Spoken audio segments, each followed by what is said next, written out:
राधा स्वामी। अजर, अमर, अविनाशी, पर फिर भी मुक्त नहीं। शास्त्र कहते हैं कि मनुष्य शरीर मात्र नहीं है, वह चैतन्य आत्मा है।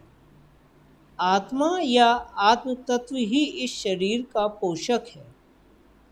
जैसे ही यह आत्म तत्व इस शरीर से बाहर निकलता है, शरीर गलने लगता है। आत्मा ही शरीर की वास्तविक पोषक है।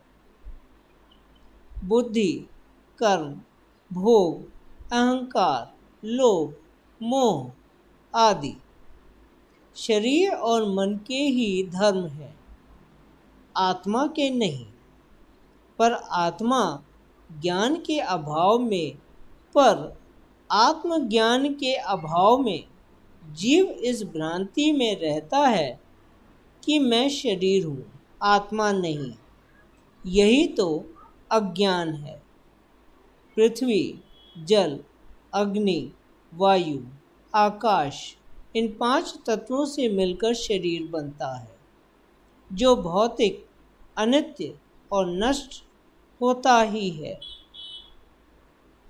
मृत्यु उपरांत शरीर तो नष्ट हो जाता है, पर हम शरीर के नष्ट हो जाने के बाद भी अगली यात्रा पर निकल जाते हैं। जैसे पुराने वस्त्रों को त्याग कर नया वस्त्र धारण कर लेते हैं। यह शरीर हमारा वस्त्र मात्र ही है, जो भौतिक पदार्थों से मिलकर बना है। हम घर नहीं हैं, बल्कि उसमें रहने वाले मालिक हैं। आत्मा सदा चैतन्य है। आत्मा का कोई वर्ण नहीं होता। वह ब्राह्मण, क्षत्रिय, वैश्य और शूद्र नहीं होती।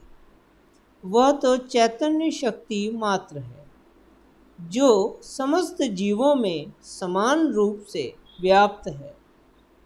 आत्मा की ना तो कोई जाति होती है, ना ही कोई धर्म।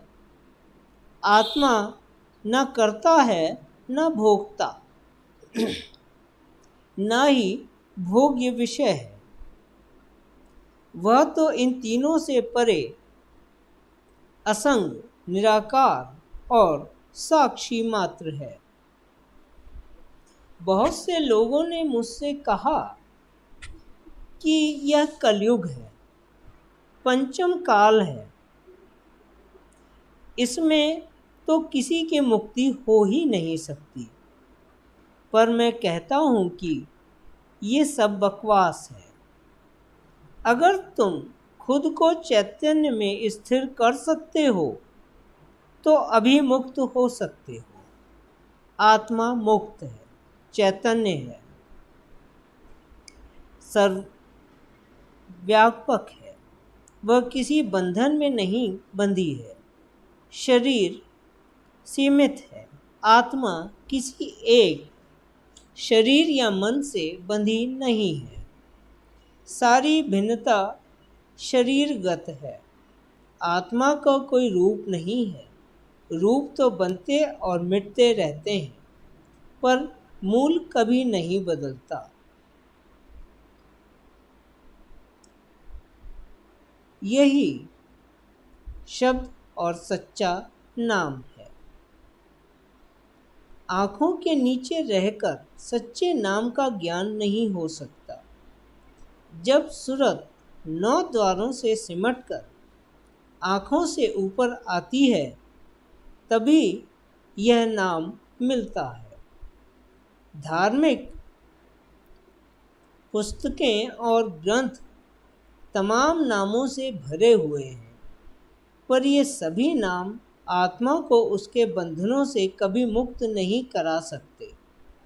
मुक्ति देने वाला नाम प्रत्येक व्यक्ति के लिए एक ही है, चाहे वह किसी भी जाति, धर्म, देश आदि का हो। यह नाम हर पल व्यक्ति के अंतर में धुनकार रहा है। यह नाम किसी मनुष्य का रचा हुआ नहीं है। यह अनादि और अनंत है।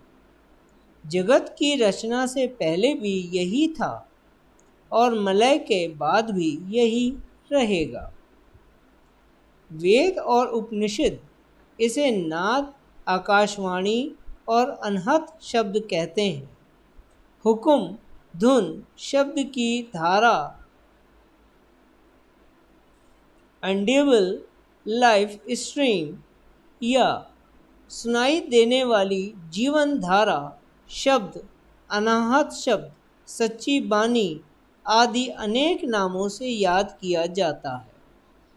फ़कीरों ने इसे कलमा, बांग, निदा ए आसमानी, इसम ए आज़म, सुल्तान उल अज़कार, कलाम आदि कहा है।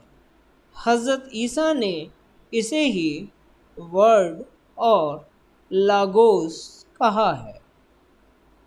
धुनात्मक नाम का स्थूल शरीर से कोई संबंध नहीं है। यह न लिखने, पढ़ने या बोलने में आता है और न ही इंद्रियों द्वारा जाना जा सकता है। केवल आत्मा ही इसका अनुभव कर सकती है और वह भी तब जब कोई पूरा गुरु हमें आत्मा को इसके साथ मिलाप की युक्ति बता दे। वर्णात्मक और ध्वनात्मक नाम का अंतर तभी समझ में आता है जब मनुष्य पूरे गुरु की दया मेहर से तीसरे तिल पर ध्यान को रोक पाता है। राधा स्वामी।